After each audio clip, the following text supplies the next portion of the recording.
morning. I'd like to speak today on a couple of different topics. The first is the power of consciousness, and the second, nurturing our community. This unseen power of consciousness, it is the power of the entire universe. It's the power of God. I've tried to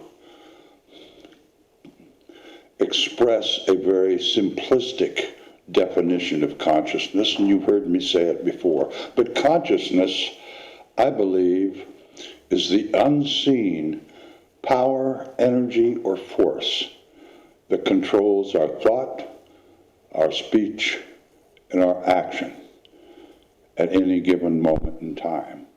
And that changes second by second. You know, Mother Teresa, she had an interesting comment. She said that none of us are going to be able to change the world.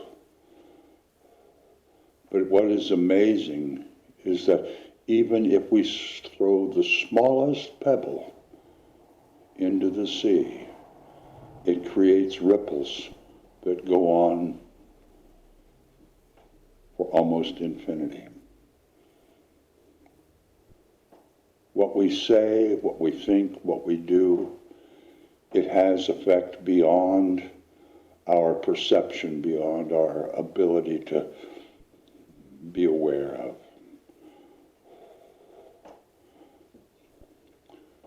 I'll give you an example. Not long ago, I was on my way to Petaluma in my old white van, and I saw this young fellow hitchhiking. He was pretty clean cut, so I decided, what the heck? I just stopped. And I went past him a little bit, but I stopped, and he ran. He said, "Did you stop for me?" I said, "Sure, jump in. Where are you headed?" He said, "Petaluma." I said, "Well, me too." He said, "Well, thanks for stopping." He said, "Not many people stop for hitchhikers anymore." I said, "Yeah, I know." He said, "I mean, man, did you ever think I could be a serial killer?" I said, "Oh, immediately, the minute I saw you." But then I got to thinking, what are the chances of there being two serial killers in the same car at the same time here in sleepy little Sonoma County? That kid never said another word.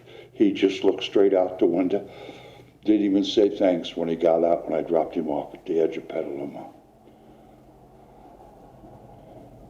What we say has effect.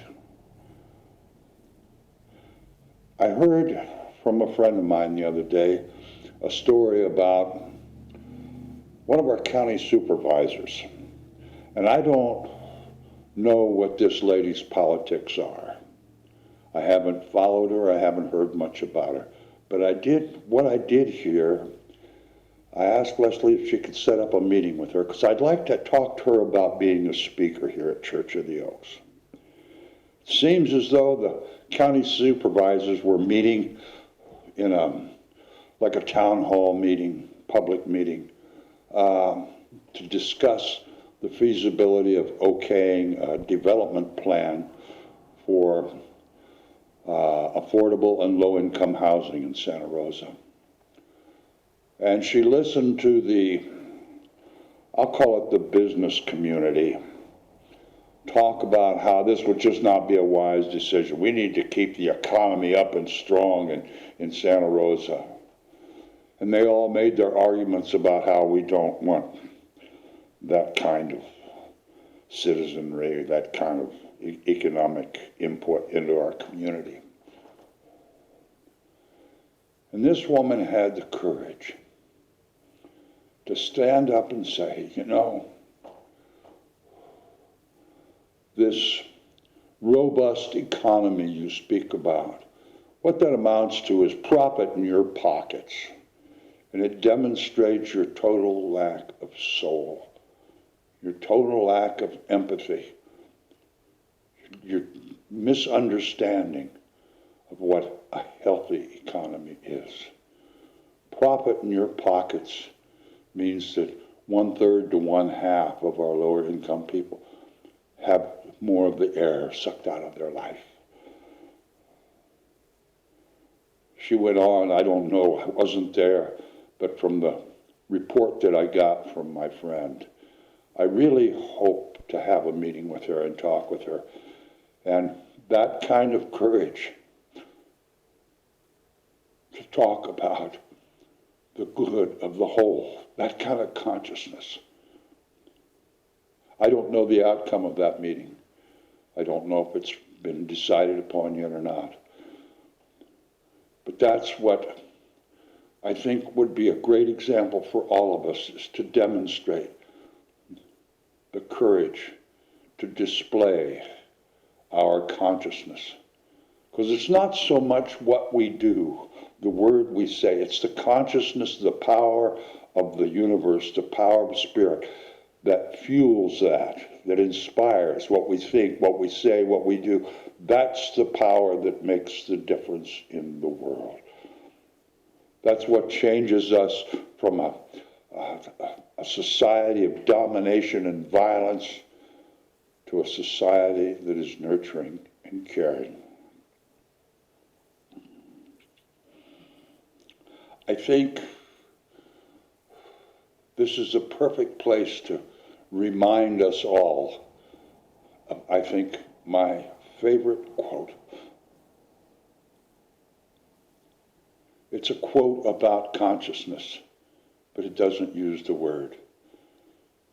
Eleanor Roosevelt said that nobody's probably going to remember what you say or what you do, but they'll never, ever forget how you made them feel.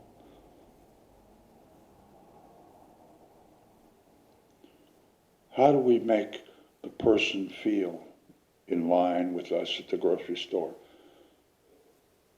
How do we make the people we encounter in our day-to-day lives, the folks at work, our neighbors, our kids, our parents, how do we make them feel? That's a consciousness of connectedness, a consciousness of caring about the good of the whole. That power will, I don't know, prevail over any negative, over any belief, over any action, over any word. The consciousness is the most powerful thing in our universe.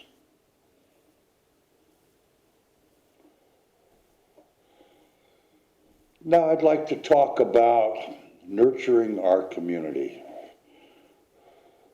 As I have talked with several of you, and what I hear through the grapevine, we all miss getting together on Sundays and hugging and having fellowship and having coffee together. Well, we're experiencing something that's just not possible right now. But we all feel that angst. Most of us can watch this video on Sunday or Monday or Tuesday, whenever we choose. Most of us can go on Facebook or online or YouTube and have interaction, have connectedness with the rest of the world. But there's some of us that don't have that availability. So I'm going to make a suggestion, a thought. Let's do a little nurturing to our little community here at Church of the Oaks. Why don't most of you, I don't, but most of you have like a smartphone that has internet capacity, capability. what would happen if you'd print out the Inquiring Mind on Friday and take the video, take your phone, and go see some of the people, go visit some of the people that don't have that capacity, that capability. I can think of a half a dozen. I wrote them down so I wouldn't forget. But there's a half a dozen people that don't have either the internet or the abilities to do some of the things like get on YouTube. I'll read some of these names. Vivian Clark, Amy Hewitt, Bonnie Morse, Judy Van Arden, Yvonne Van Dyke, maybe Jean Wallace. There might be more. But how do you think it would make them feel to read some of Vivian's Inquiring Minds article, or even some of mine? How do you think it would make them feel to hear a message on Sunday? How do you think it would make them feel that one of their community members, one of their brothers or sisters, cared enough to take a few minutes and stop by and let them hear the message? Make sure they had a copy of the Inquiring Minds. Made sure they stayed connected to this little community. Barbara and Lincoln have a Wednesday evening discussion group that is kind of meeting via email right now. You might give some thought to calling Barbara or Lincoln and ask to be added to their email list.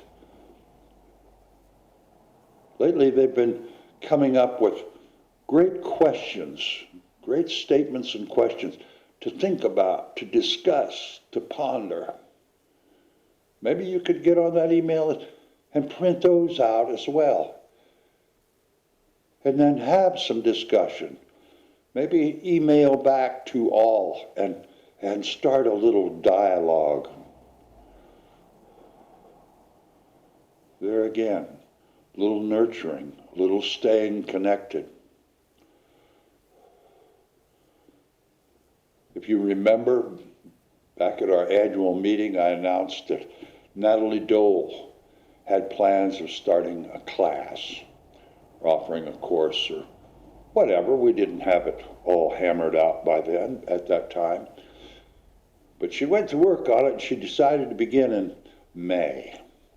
Well, COVID came along, and that kind of stopped. So instead, she started a weekly email on Fridays called A Week in Oneness. Well, she contacted me the other day. She's going to do a class on Zoom. And she sent me a little blurb about it. It'll be in the newsletter, but I'm going to read it to you. On Sunday, September 6th at 5 p.m. Pacific Standard Time, I will offer the first in a series of weekly healing hours on Zoom.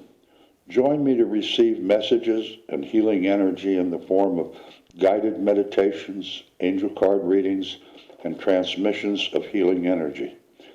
I will tune in to what is needed for the specific group that gathers each week and bring that through using my years of training as an intuitive and healer. The suggested donation is $10 to $20, with a portion of the proceeds donated to Church of the Oaks. Please email me at bespiritled@gmail.com. And that's a capital B, capital S, capital L, all one word. To let me know you're coming and to receive the Zoom link and password. Namaste, Natalie. That's something else that might offer us a way to nurture this community that we have. Another thing we might not want to forget is our tithing. not only the Church of the Oaks, that's actually been quite wonderful, but in other ways that we tithe, sharing our time and our talent and our thought and our treasure. And I'd like to remind the board that it's time for the board to choose our third quarter tithe recipient. Starting to sound like somebody else. But my friends, when we nurture our community, when we nurture each other, that consciousness is the consciousness required to change the consciousness of our entire world, our society, to transform it from a consciousness of domination through violence and force to a consciousness of nurturing each other, to nurturing and caring about our environment, nature, every living thing, everything that we so much take for granted that is so necessary for life to exist.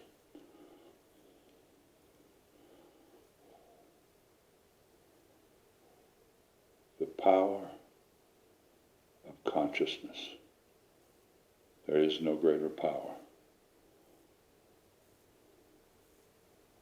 And the consciousness that is created, that is manifested when we nurture each other in our community.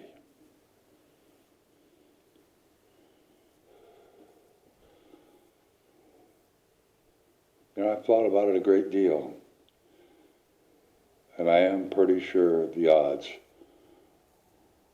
of two serial killers in the same car at the same time in Sonoma County, slim to none. Have a wonderful week, friends. And so it is.